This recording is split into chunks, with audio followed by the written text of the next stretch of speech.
Bienvenidos a su canal de la Iglesia Bíblica Bautista, Razón para Vivir, con el pastor Jared Suárez. Vamos a orar. Señor y Padre nuestro, gracias por tu palabra, porque en ella encontramos dirección, encontramos aliento, pero también encontramos esa palabra áspera de disciplina que de alguna manera amonesta y exhorta para que si andamos en un mal camino, enderecemos nuestras veredas. Señor, guíanos a través de este tiempo y que tu nombre, Señor, sea glorificado. Y en el nombre de Jesucristo, amén. Amén. Podemos tomar nuestro lugar.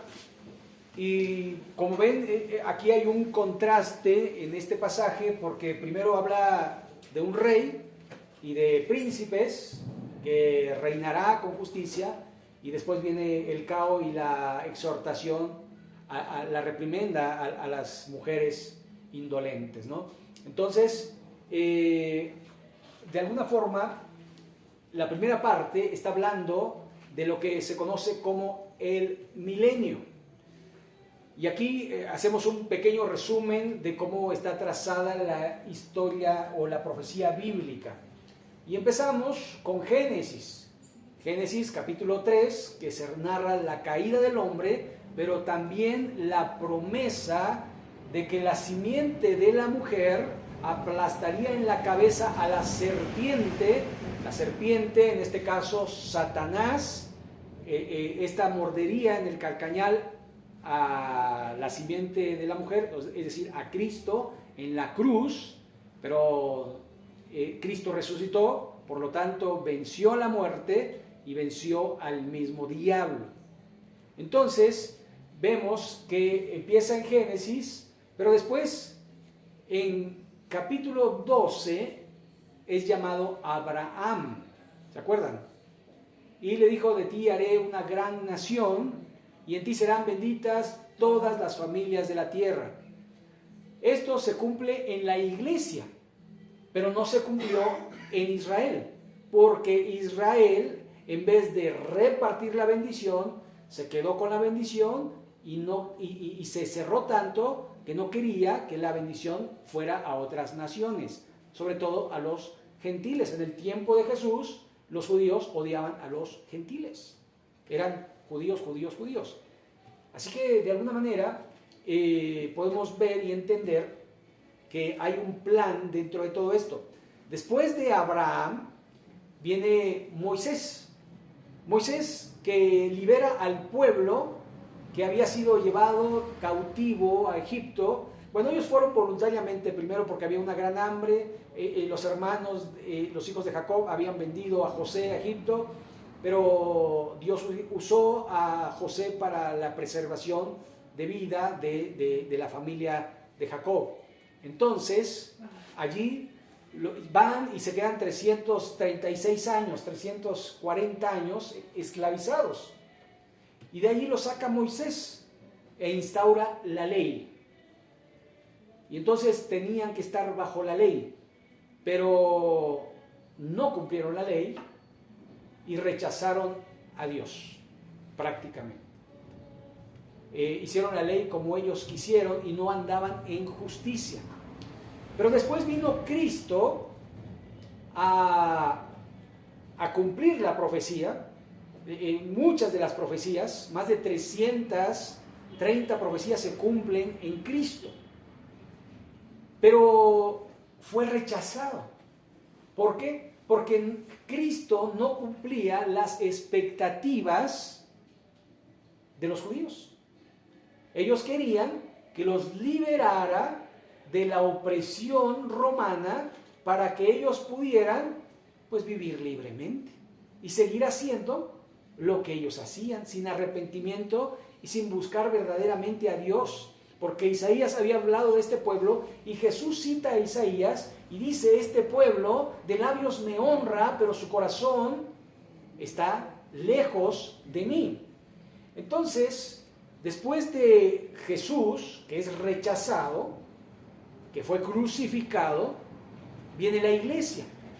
La iglesia es un paréntesis, digamos, el reloj profético de Israel se para.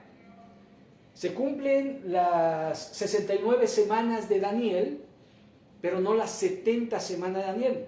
¿Por qué? Porque la 70 semanas de Daniel habla del anticristo, habla de ese pacto que hará con la nación y que habrá sacrificio, y después de la mitad de la semana, es decir, 3 años y medio, cesará el sacrificio y empezará a perseguir, a matar a los judíos y a todo aquello que quiera adorar a Dios, porque Él mismo se hace así, Dios.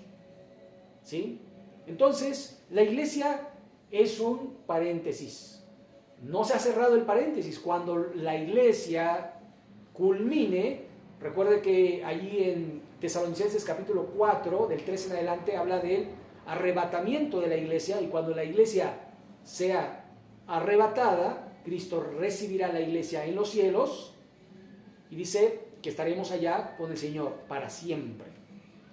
En ese lapso empezará la 70 semana de Daniel aquí en la tierra, lo cual indica que el reloj profético de Israel sigue dando su marcha porque empieza la 70 semana.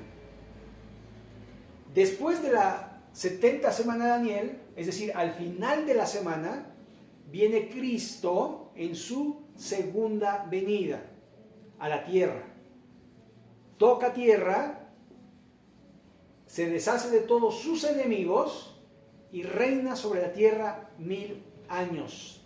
A ese periodo se está refiriendo Isaías en este momento. Por eso dice: he aquí que para justicia reinará un rey, Cristo, y príncipes presidirán en juicio. Si ustedes recuerdan, los cristianos reinaremos juntamente con Cristo. Obviamente no todos, sino aquellos que de alguna manera han sido fieles en lo poco, en lo mucho se les pondrá.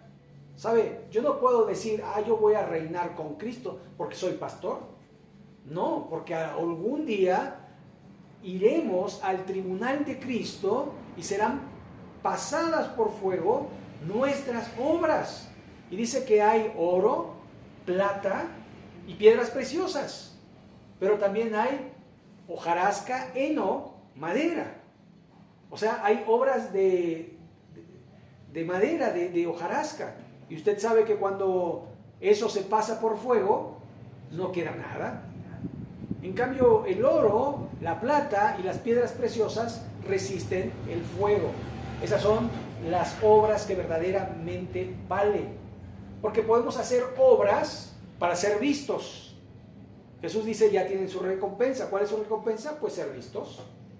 También podemos hacer obras por conveniencia. Me conviene, ¿verdad? Es como una inversión. No es, híjole, voy a perder mi dinero, voy a perder esto. No, mejor no. Entonces el Señor sabe por qué hacemos lo que hacemos y por qué damos lo que damos. O sea, al Señor no le podemos engañar. Y entonces, de alguna forma, esas obras van a ser pasadas por fuego. Él conoce nuestro corazón, y no solo nuestro corazón, sino la intención del corazón. Por esa razón, nosotros cuando obramos, sobre todo para con Dios, tenemos que buscar que sea verdaderamente para glorificar su nombre. No para ser vistos, o no por vergüenza, o no por conveniencia, sino hacerlo como para el Señor, como para servirle verdaderamente a Él por amor. Entonces, ahí está, ¿no? Sigue diciendo el pasaje, y será aquel varón como escondedero contra el viento y como refugio contra el turbión, como arroyos de aguas en tierra de sequedad, como sombra de gran peñasco en tierra calurosa. Y aquí está hablando prácticamente como David menciona al Señor. Él es mi escondedero fiel, Él es mi refugio, Él es mi roca, Él es el que levanta mi cabeza. Él es, y está hablando de Dios como un rey en la tierra, y esto es en el milenio nuevamente. Así que, de alguna manera, se habla de que el que cree en Jesús, de él correrían, ¿qué? Ríos de agua viva. Entonces está hablando de que no va a haber más sed jamás en ellos, no habrá necesidad, porque Él va a sustentar a todos y a cada uno de ellos. Versículo 3, no se ofuscarán entonces los ojos de los que ven y los oídos de los que oyen, oirán atentos. ¿Sabe? Esto nos habla de la sanidad que va a haber en aquel tiempo. ¿Sabe que va a haber ese árbol de la vida? Ese árbol que fue oculto para Adán y Eva, para que no sea que comieran y vivieran para siempre. Ese árbol va a estar allí en el milenio, aquí en la tierra, y la gente vivirá muchos años, y de alguna manera allí también habrá un árbol para las sanidades de las naciones, donde todo el mundo será sano. Si ustedes recuerdan, la promesa del Señor Jesucristo es enjugar toda lágrima. La promesa del Señor Jesucristo es: no va a haber enfermedad ni muerte. Y de alguna manera en este mundo estamos de paso y no lo hemos entendido. Seguimos batallando, buscando, logrando hacer en este mundo, trascender en este mundo, cuando en realidad nosotros debemos, como dice el Señor Jesucristo, haceos tesoros ¿en dónde? En los cielos, en los cielos. ¿Y cómo hacemos tesoros en los cielos? Bueno, a través de nuestras obras para Dios. La verdad es que aquí pasamos. La mayoría de la gente pasa. Si ustedes leen la historia, son algunos que estuvieron allí en el gobierno, que estuvieron en la guerra, que estuvieron allí, son algunos, pero no son todos. ¿Dónde están los miles de soldados, los millones de soldados que murieron en las guerras? ¿Cómo se llamaban? Es más, ¿cómo se llamaba su tatarabuela? Si es que se acuerda, si es que sabe. ¿Sabe? Y después de ella, ya la memoria se queda. Y así nosotros vamos a desaparecer. De ser un recuerdo, ni siquiera nos van a recordar. Es verdad. Es verdad, todos pasamos como la niebla, como la flor que se marchita. Hoy era, mañana no es. Así que finalmente lo que está diciendo el pasaje es que nuestra vida en esta tierra es pasajera, pero esperamos un reino, el reino de Cristo, en el cual queremos estar. Pero ¿qué estamos haciendo por el reino? ¿Sabe que la mayoría trabaja para su propio reino? El reino del hogar, el reino de la casa, mi reino. Es más, muchos se dicen: aquí yo soy la reina o el rey. ¿Me explico? Cuando el rey debería ser Jesús en todo lugar. Jesús reina. Y debería reinar en nuestro corazón, y todo lo que hagamos, de hecho, de palabras, sería para su gloria y para su honra. ¿Sabe? Entonces eso haría la diferencia. Pero seguimos de alguna manera atados a las cosas materiales de este mundo. Y nos importa lo material, y nos importa que nos vean, y nos importa que nos digan, y nos importan muchas cosas, pero no nos importa lo que dice Dios de nosotros. ¿Sabe? Hoy vivimos en un mundo de opiniones, ¿no? Si te gustó el video, opina, ¿no? Si te gustó el TikTok, opina. Si quieres que haga más contenido como este, opina. Y todo opinando, ¿no? Tú. Pero ¿qué opina Dios? ¿Le agrada ese contenido? ¿Le agrada nuestro andar? ¿Le agrada nuestro comportamiento? ¿Le agradan nuestros pensamientos? ¿Le agrada nuestro corazón? Y es lo que verdaderamente nos tiene que preocupar. No lo que piense la gente, sino lo que piensa Dios de nosotros. Verso 4: y el corazón de los necios entenderá para saber, y la lengua de los tartamudos hablará rápida y claramente. Así que allí no va a haber lento de aprendizaje, allí no va a haber gente que de alguna manera no entienda, sino que va a entender al momento y va a poder hablar fluidamente. ¿Sabe? La mayoría de nosotros, en ciertas ocasiones, ¿verdad? Por ejemplo, si se nos pidiera dar un discurso a una multitud que no conocemos y de algún tema que no conocemos, seguramente estaríamos temblando, ¿no? Porque, ¿y ahora qué voy a decir? Y se pondría uno nervioso, pero con Dios allí se va a poder. El ruin, dice el verso 5, nunca más será llamado generoso, ni el tramposo será llamado espléndido, porque el ruin hablará ruindades y su corazón fabricará iniquidad para cometer impiedad y para hablar escarnio contra Jehová, dejando vacía el alma hambrienta y quitando la bebida al sediento. Las armas del tramposo son malas, trama intrigas inicuas para enredar a los simples con palabras mentirosas y para hablar en juicio contra el pobre. Y aquí lo que está hablando es de que la corrupción se va a acabar, que no le puedes llamar a una persona buena. ¿Sabe? En algún momento, en una ocasión fuimos a Quintana Roo y el taxista nos hablaba del gobernador. Si ustedes recuerdan a Villanueva, él fue a la cárcel por narcotráfico. Pero el taxista decía, es el mejor gobernador que hemos tenido. Si no hubiera sido por él, yo no tendría mi casa. Yo estoy muy agradecido. Y pues dirán lo que dirán, pero casi yo lo amo, ¿no?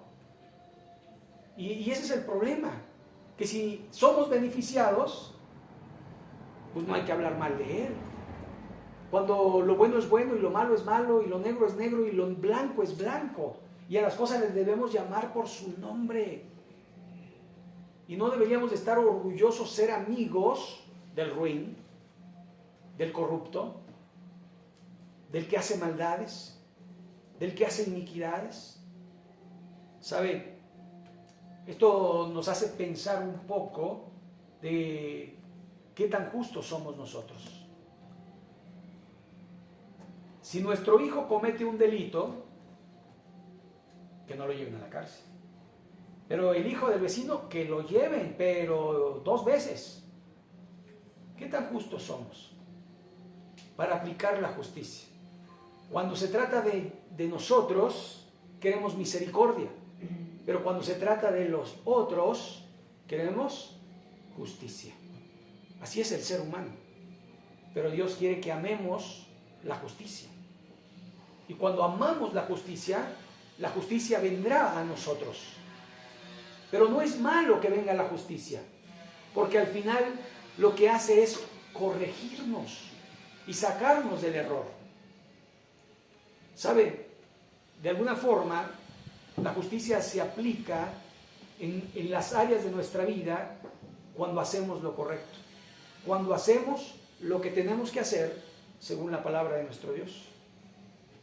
Verso 8. Pero el generoso pensará generosidades, y por generosidades será exaltado. Y esto, de alguna forma, tiene que ver con lo que pensamos. Tal piensa el hombre en su corazón, tal es él. Si usted piensa en mentir, usted es, díganlo, mentiroso. Si yo pienso en mentir, soy mentiroso, porque pienso y después actúo. Todo lo que pensamos al final se vuelve realidad en nuestras acciones. ¿Sabe? Cuando yo era adolescente, no sé por qué razón, pero me gustaba pelear. Me gustaban los puños. Y andaba buscando pleito, la verdad. Y yo me imaginaba que me iba a pelear. Y decía, y en la calle me pasaba, yo vivía en la Ciudad de México. Y en la Ciudad de México es, ¿qué me ves? ¿No? Pues tú, ¿qué?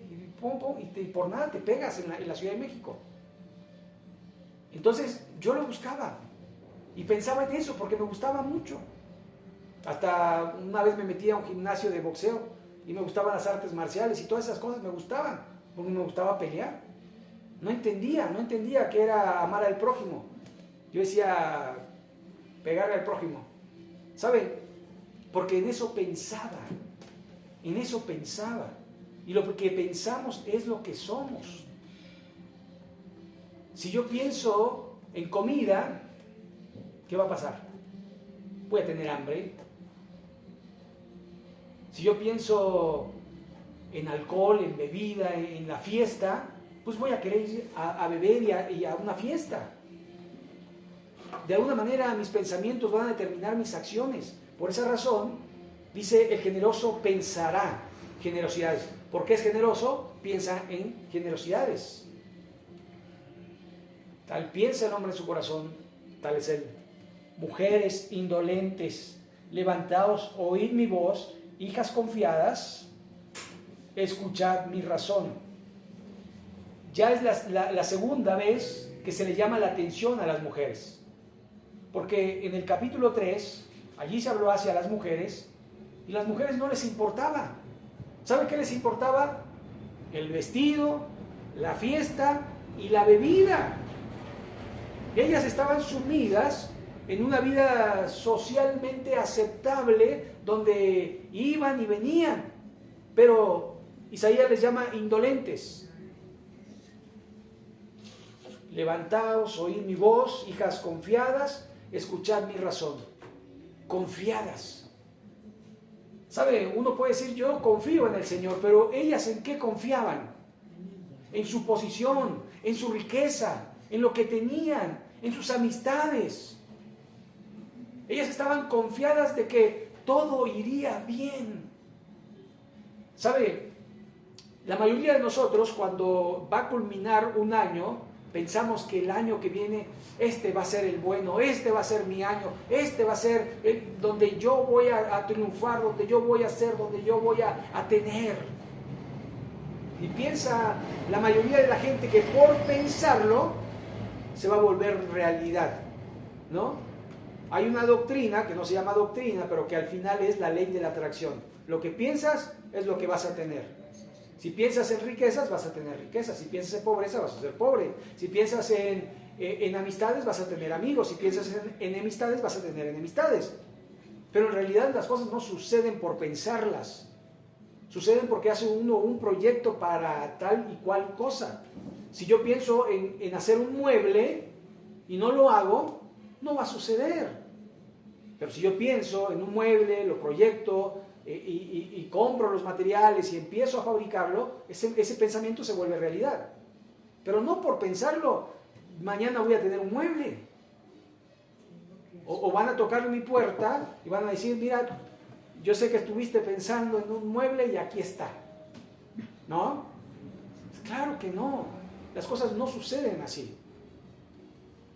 Pero ellos confiaban en lo que tenían. Verso 10. De aquí a algo más de un año tendréis espanto o confiadas, porque la vendimia faltará y la cosecha no vendrá. Temblad, oh indolentes, turbaos, confiadas, despojaos, desnudaos, ceñid los lomos con cilicio, golpéese el pecho, lamentarán por los campos deleitosos, por la vid fértil, sobre la tierra de mi pueblo subirán espinos, cardos, y sobre todas las casas en las que hay alegría, en la ciudad de la alegría. Así que están confiadas, pero de aquí a menos de un año empezará el asunto. Y empezaron los sirios, los asirios, y terminaron los babilonios. Y fue lo que pasó. La ciudad quedó en ruinas. Completamente en ruinas. Y fueron más o menos unos 160 años que pasaron para que se completara la profecía. Y a veces Dios tarda, pero Él cumple su promesa. Y la verdad es que estas mujeres, después de vivir en tanta opulencia, quizás no ellas, pero sus generaciones siguientes, porque ellas no hicieron algo que tenían que haber hecho, y es arrepentirse de su pecado, sino que persistieron en andar en él, sus generaciones llevaron la ruina. Si usted lee el libro de las Lamentaciones de Jeremías, da una tristeza. De veras, hoy comimos a tu hijo o a mi hijo, mañana comeremos el tuyo. Imagínese esa plática, donde no hay alimento, donde están asediados, donde están de alguna manera muriendo la gente de hambre y de sed. ¿Por qué? Porque dejaron al Dios de sus padres. ¿Por qué? Porque quisieron vivir en lo que ellos querían, en sus placeres. Y al final llega la consecuencia. Verso 14. Porque los palacios quedarán desiertos, las multitudes de la ciudad cesará, las torres y las fortalezas se volverán cuevas para siempre, donde descansen asnos monteses y ganados hagan majada. ¿Sabe? A veces uno trabaja por algo, pero dice el refrán, nadie sabe para quién trabaja. Porque ¿para quién va a quedar todo lo que has trabajado? Tú dices, no, pues para mis hijos. Y después, y después, y después, y después. ¿Sabe? Muchas historias, por ejemplo, si usted va al centro histórico y ve las casas, dice, no, pues esta casa era de fulano, después de sotano, después de perengano, después de pero no es de la familia. ¿Se da cuenta de eso? Y uno trabaja y dice, para esto, para aquello. Por eso, nuevamente, recordar que en esta tierra estamos de paso y que debemos de trabajar para el reino de los cielos, porque ese es nuestro plan, es nuestra meta, llegar al reino de los cielos. ¿Cierto o no? Porque un día vamos a perecer. Y dijo Jesús, el que tiene al Hijo tiene la vida, y el que no ya ha sido condenado. Voy pues a la casa de mi Padre a preparar morada para vosotros. Si no fuese así, yo se los hubiera dicho. Así que de alguna manera vamos al cielo. Nosotros estamos de paso en esta tierra. ¿Cuántos años viviremos en este mundo? 80, 90, 100 años. ¿Y luego? La eternidad. ¿Sabe? Una vez escuché a un pastor que decía que él estaba mandando sus materiales para construir su casa en el cielo. Dice, yo aquí no tengo casa, pero allá en el cielo voy a tener una mansión, porque estoy haciendo todo para mi Señor. Y sabe, yo me pregunto, ¿no? ¿Qué estamos haciendo para el Señor? ¿Qué estamos haciendo para el reino de Dios? ¿De verdad estamos queriendo ir al cielo? ¿O este mundo nos atrae y nos aferramos a él? Queremos seguir disfrutando del mundo. ¿Sabe? Yo sinceramente les digo, cuando Pablo dice, para mí el vivir es Cristo y el morir es ganancia, amén, amén. Si hoy viene el Señor por mí, amén. Yo no tengo miedo a morir. O sea, si Él dice, bueno, vente, ¿qué le hago? No, Señor, déjame ver a mis nietos, después a mis bisnietos. ¿Sabe? ¿Por qué me quiero quedar en esta tierra donde hay aflicción? El cielo es mi hogar. Allá me espera el Señor. Claro, tampoco voy a interrumpir mi vida, porque la Biblia dice que o ignoráis que vuestro cuerpo es templo del Espíritu Santo, que no sois vuestros, que sois de Dios, y el que destruya este templo, yo lo destruiré a él. Por lo tanto, nosotros no tenemos derecho a quitarnos la vida. Así que esperamos la voluntad de Dios. Por eso en el Padre Nuestro, cuando dice, hágase tu voluntad como en el cielo, así también en la tierra, Dios en su voluntad nos va a llevar, no cuando querramos, sino cuando Él quiere. Así como Él vendrá en su segunda venida o por su iglesia, cuando Él quiere, no cuando nosotros queramos. Aunque debemos de desearlo y debemos de amar su venida.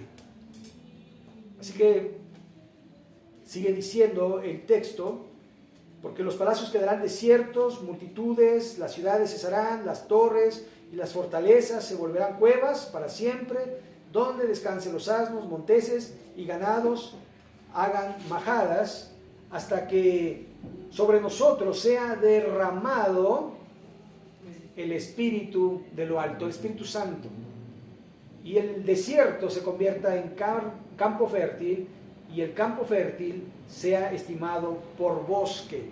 Es decir, hasta que se cumpla la venida del Espíritu Santo en una parte de la profecía, el cumplimiento, pero después cuando Cristo reine sobre la tierra, donde, si se dan cuenta, una de las cosas que se hablan en las noticias es que hay una tala desmedida y que los bosques y que las selvas están sufriendo por la sobrepoblación. Bueno, los árboles volverán a crecer en el tiempo de Jesucristo, porque ya la prioridad no van a ser los rascacielos ni las grandes tecnologías, sino que va a ser el servir y amar a Dios sobre todas las cosas. Dice, verso 16, habitará el juicio en el desierto y en el campo fértil morará la justicia. Es decir, que ya no habrá iniquidad. Se acabará esto que vivimos en nuestro país, un país de violencia, se acabará el narcotráfico, se acabarán los raptados, se acabarán los robos a mano armada, los asaltos, todo eso se acabará. Viviremos en un lugar tranquilo, porque eso dice la palabra de Dios. Verso 17, y el efecto de la justicia será paz, y la labor de la justicia reposo y seguridad para siempre. Ahora, aquí no debemos de confundirnos, porque el anticristo vendrá con una propuesta de paz. Pero el apóstol Pablo en Tesalonicenses dice, capítulo 5, dice, cuando digan paz y seguridad, entonces vendrá dolor repentino como la mujer encinta. ¿Sabe? Aquí no nos debemos de confundir, por eso debemos de entender los tiempos. Cuando la iglesia sea arrebatada, entonces vendrá el anticristo. Antes no. Si alguno por ahí sale diciendo que es el Cristo, no le creáis, porque Jesús ascendió a los cielos y mientras los discípulos veían al cielo, los ángeles les dijo, ¿por qué miráis a los cielos? Así como la habéis visto irse, así regresará el Señor entre las nubes. Y otra cosa que debemos de tomar en cuenta, todo ojo le verá en su segunda venida.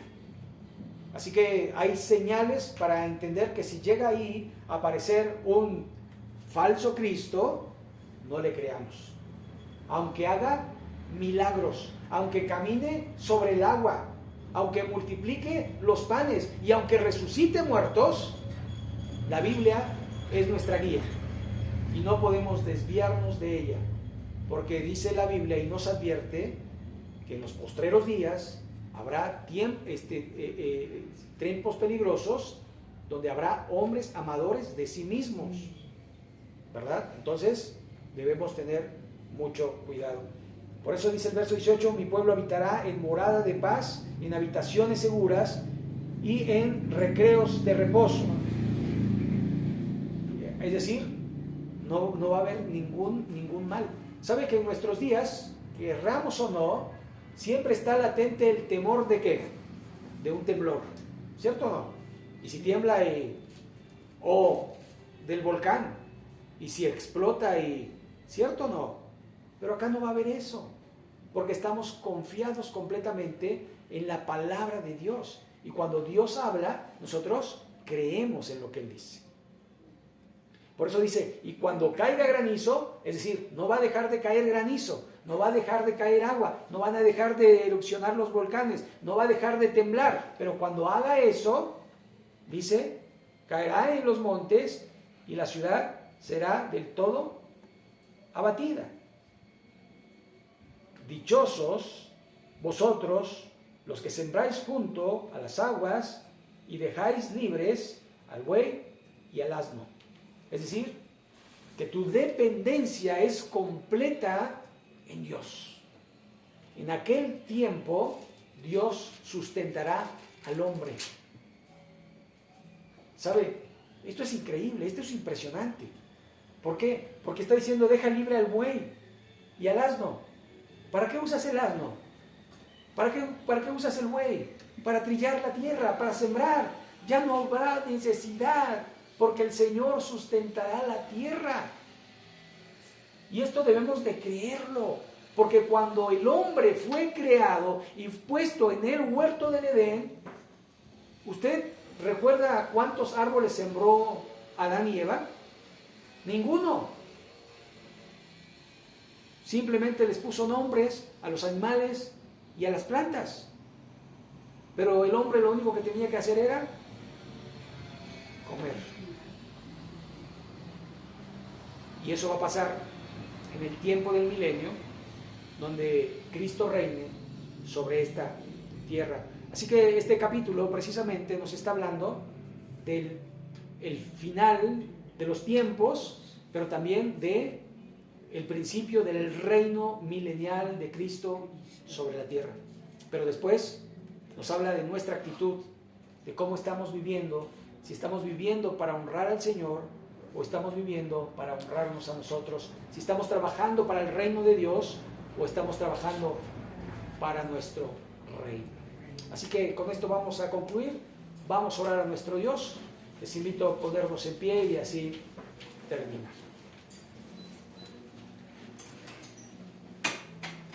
Señor y Padre nuestro, te agradecemos porque tú has hablado a través de tu palabra y nos has prometido bendición tras bendición. Y te pedimos, Señor, que nos ayudes a vivir conforme a tu voluntad y que podamos, Señor, trabajar para tu reino. Que nuestra vida, Señor, pueda reflejar a Cristo y que podamos hablarle a las personas del reino celestial, de aquello que tienes preparado para cada uno de nosotros. Gracias, Señor, por morir por nosotros en la cruz del Calvario, pero también por resucitar y darnos vida juntamente contigo. Ayúdanos a vivir como santos, como fieles delante de ti. Señor, gracias por tu palabra. Te ruego por mis hermanos, bendíceles, protégeles, guíales en todo. Que tu presencia, Señor, que está en nuestras vidas, pueda ser observada por cada uno de nosotros. Y en el nombre de Jesucristo. Amén.